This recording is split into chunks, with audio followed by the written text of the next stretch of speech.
To explore how Moses connected his stories about Abraham to his original audience, we'll touch on three matters.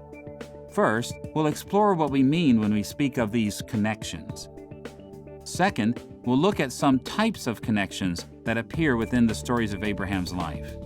And third, we'll summarize the connections in these stories by looking at each of the 5 major steps in the structure of Abraham's life story.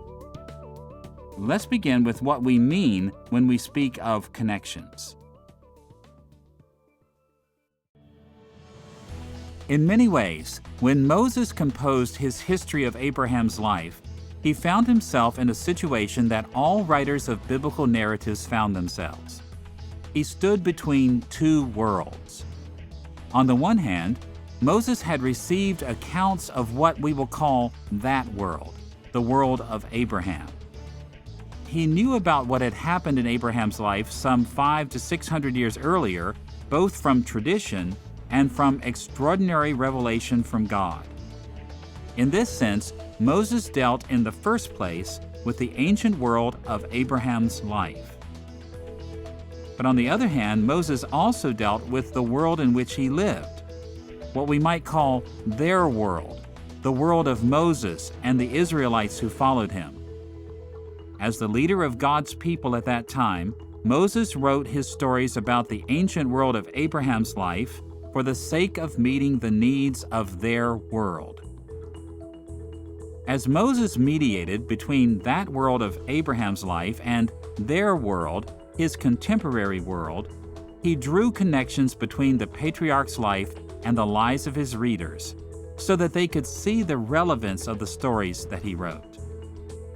That is to say, Moses selected and shaped his stories in ways that made it possible for the Israelites following him to see that Abraham's life had connections to their lives. In large part, Moses did this by writing so that his audience could draw comparisons and contrasts between Abraham and their contemporary experiences. Sometimes these comparisons and contrasts were only slight, and other times they were more extensive. But in every episode, Moses somehow drew attention to these kinds of connections between Abraham's life and the lives of his original audience.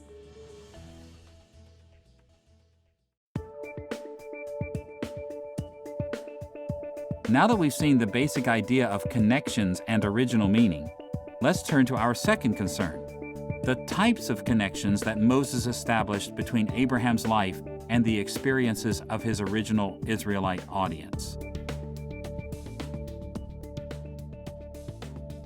For any story to have relevance for its readers, it must portray a world that its readers can understand.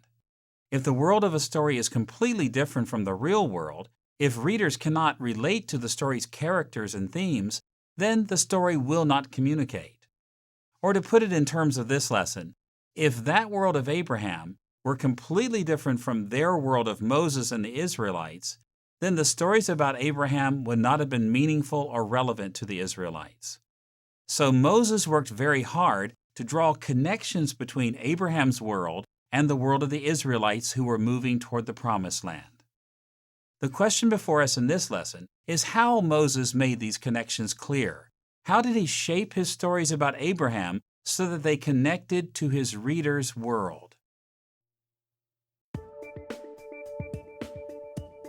As we move forward in this series, we'll see that Moses connected his accounts to the experiences of the Israelites in 3 main ways. First, he wrote his stories so that they told the Israelites about the historical backgrounds of things they experienced. And second, he wrote so that his narratives provided the Israelites with models or examples to follow or to avoid. And third, he wrote to show that many of the patriarchs' experiences foreshadowed or adumbrated the Israelites' experiences.